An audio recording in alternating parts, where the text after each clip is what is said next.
Hey Year Sevens, I promised that I would make a really short video just to go over the two questions that we didn't have much time on in class. So the first question I want to talk to you about is question 3.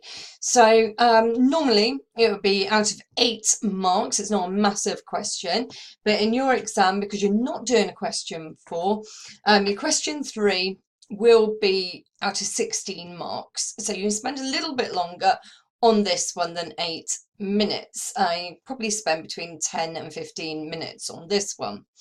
Okay, now in the exam, the question is always pretty much the same, and that is, how is this extract structured to interest you as a reader?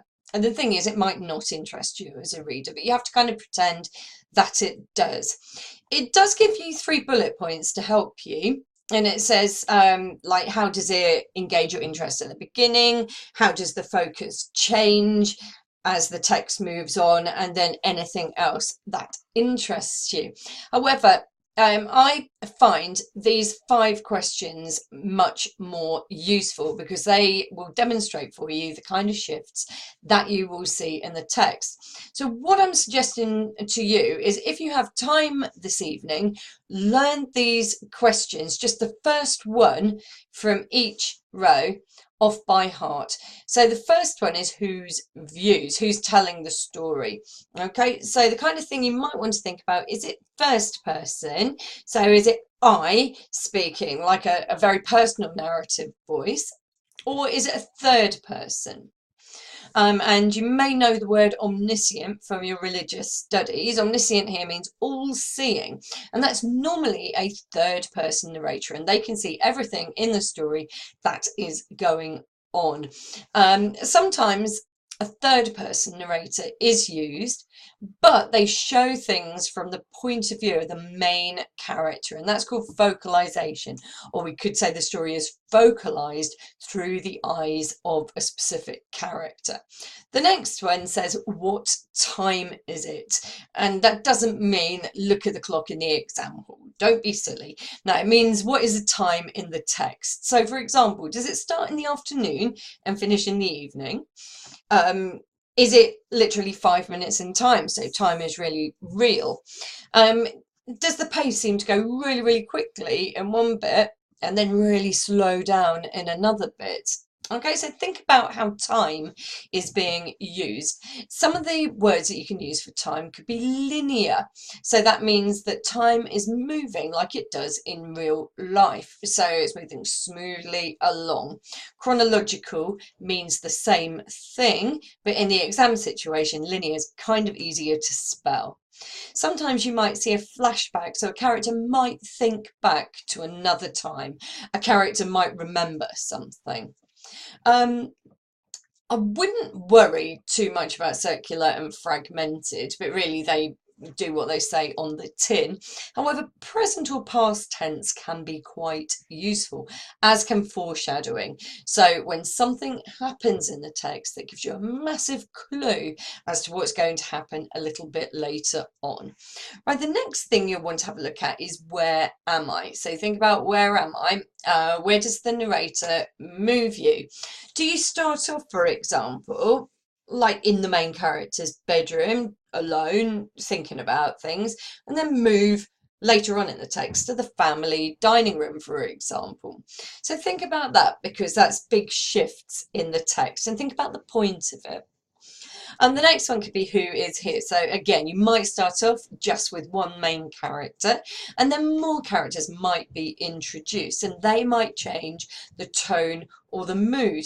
Sometimes those characters will use dialogue or speech to convey more about their own characteristics. Okay, we've got here position, so you need to think about where you are positioned by the writer as a reader. Okay, and then finally, I've put down patterns. So if you can see any language patterns, any symbols or a motif that keeps coming up, then that might be something worth talking about. So for example, another student said that in Star Wars, Darth Vader has a particular motif, the music that goes with him. So you always know when he's coming in because you hear his music coming. Is something similar happening with words in the text? Okay, so basically, if you go through and answer each of those questions nice and quickly, and then think about what the effect is on the reader, what it helps the reader to understand that they might not have done otherwise, then you should get a really good mark on that question. Right, question 4, as you know, you're not doing. Question 5 is your creative writing. And the first thing I'll put as the last bullet point, actually, you don't have to do this one last. In case you run out of time, you could do it first if you want to. That could be a really good thing to do. Get some points in the bag. Most of you are really, really good at creative and descriptive writing. So just bear in mind that the content and organisation's out of 24, so lots and lots of good ideas, all organised really cleverly into paragraphs using a compass devices. That's going to get you the bulk of your marks. And then your technical accuracy, spelling, punctuation, grammar, sentence structure, and so on. That's out of 16. However, on content and organisation, you need to write clearly to get more than half marks. If you don't use any punctuation, your writing's not going to be clear. So you can see, although they are separated out, they do lap over a lot. I'm going to give you another piece of advice. Whether it's write a story or do a description, try and make it mostly descriptive. So imagine that you're writing the beginning of a short story, the beginning of a novel, the beginning of a chapter, and you're setting the scene. The extract will help you with scene setting if you need some ideas. I'm going to say keep your plot really simple. If you manage your time really well, you'll have about 40 minutes to do your creative writing.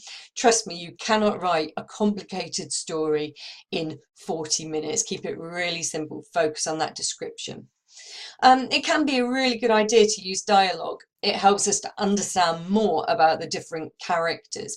I'd say don't overuse it, but for goodness sake, if you do use it, remember the rules, remember your speech marks, and whenever someone new speaks, you need to start a new line. Otherwise, it is really, really confusing, and you lose marks for your technical accuracy, and you lose marks for being clear.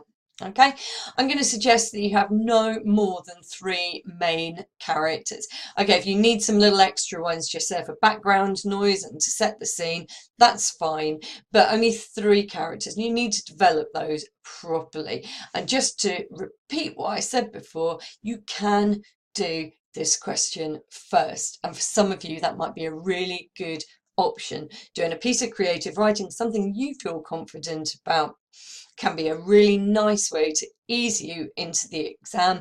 Use those structure techniques, use that fantastic language, and then you'll feel much more confident tackling the reading section. Good luck for your exam tomorrow. Goodbye.